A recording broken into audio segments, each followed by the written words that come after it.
Bagi sesiapa yang tidak lulus BKM, Bantuan Keluarga Malaysia, dalam episod kali ini, apa yang korang harus lakukan? Aku akan jelaskan satu persatu.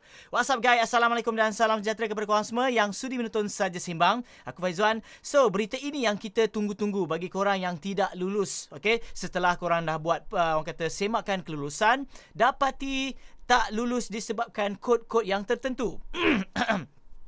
Tapi sebelum tu guys, bagi korang yang belum subscribe ke channel ini guys, please klik button subscribe dan jangan lupa share dan juga like video ini guys. Okay, ini berita yang terbaru dan terkini yang perlu korang dengarkan sampai habis. Okay, supaya korang jelas kenapa aku merupakan penerima GKP.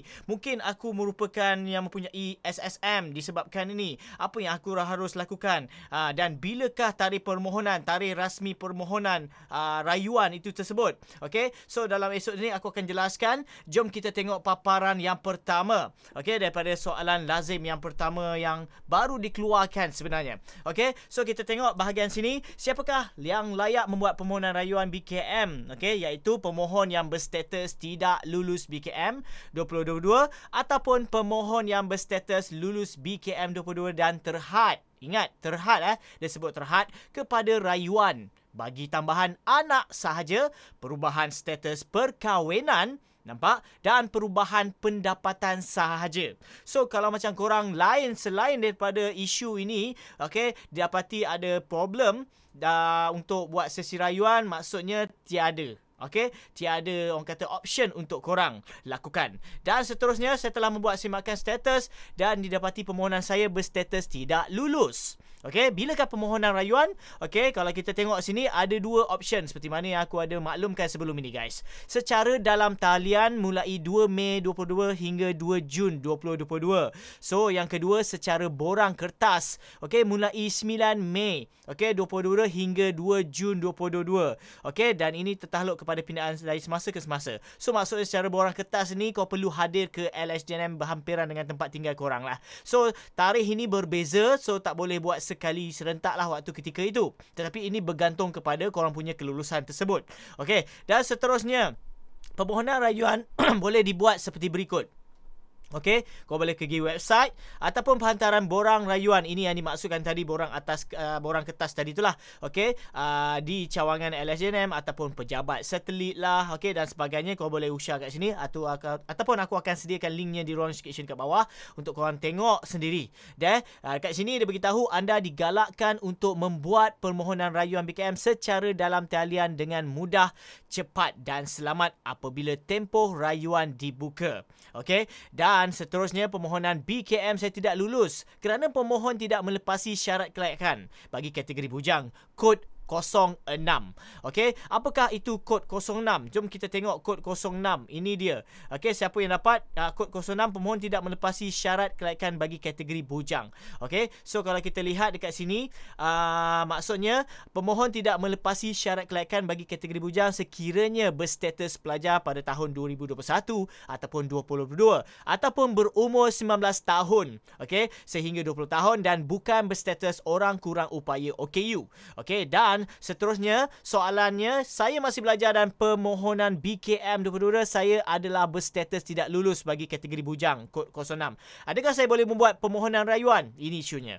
Okey, pelajar sepenuh masa tidak layak untuk membuat permohonan BKM 2022. Walau bagaimanapun, maklumat anda boleh didaftarkan sebagai anak di permohonan ibu bapa. So, kalau macam korang ni masih lagi belajar, korang tak layak sebenarnya untuk buat kata permohonan BKM. Okey, sebab korang ni under ibu bapa dalam kategori isi rumah sebenarnya. Okey, sebab itu syarat-syarat kelayakan untuk mereka ni dapat tambahan dan sebagainya. Okey, dan seterusnya saya adalah penerima Grant khas prihatin tetapi permohonan BKM 2022 saya berstatus tidak lulus atas alasan memiliki 3 ataupun lebih perniagaan, milikan tunggal ataupun perkongsian.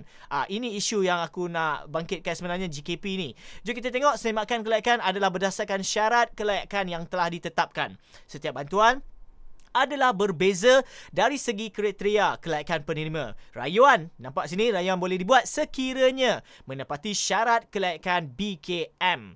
Sekiranya tiadalah maklumat yang maybe yang tak ada berkaitan dengan orang kata GKP lah, macam SSM ke kan. So macam tak aktif ke mungkin. Okay, nanti akan adakan sesi rayuan, akan dibuka permohonan online tu nanti. Okay, untuk rayuan. Okay, dan seterusnya guys. Okay, apakah kod alasan tidak lulus? So korang boleh tengok kat sini, aku tak akan go through, cumanya aku akan orang kata sediakan link saja di ruang description kat bawah untuk korang kena pasti kod-kod yang tertentu yang korang dapat guys. So itulah berita yang terkini lah yang boleh aku kongsikan melalui episod kali ini berkait dengan isu BKM ni, sesi rayuan ini. Untuk maklumat korang, so korang dah tahu dah bilakah orang kata boleh buat proses rayuan ini, iaitu 2 Mei guys. Okay, kalau kita lihat balik 2 Mei 2022 sehingga 2 Jun, kira boleh lah, lama lah tu. Okay, kira 1 bulan lah. Dan juga secara berorang kertas mulai 9 Mei 2022 sehingga 2 Jun.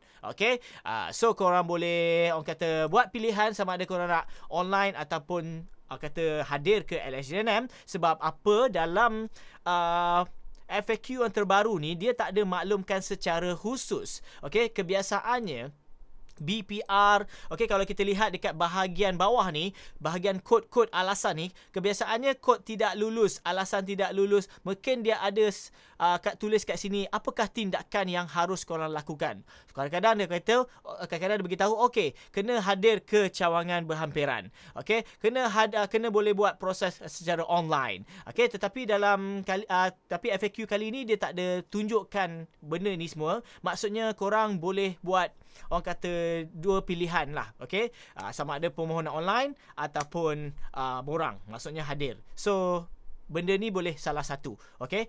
So tak ada masalah. Tapi kalau kau nak clear, lebih orang kata telus, dan orang kata maybe korang buat online ni kadang-kadang tak ada rujukan, sumber rujukan macam tak faham macam mana sebagainya. So kau boleh buat orang kata satu alternatif lain, iaitu secara online, borang lah, okay, hadir ke LHDM. Mungkin korang tak faham. Okay, itu saja perkongsian aku dalam episod kali ini. Diharap sikit sebanyak memberi info yang terkini daripada channel Saja Sembang. Bagi korang yang belum subscribe ke channel ini guys, please klik button subscribe.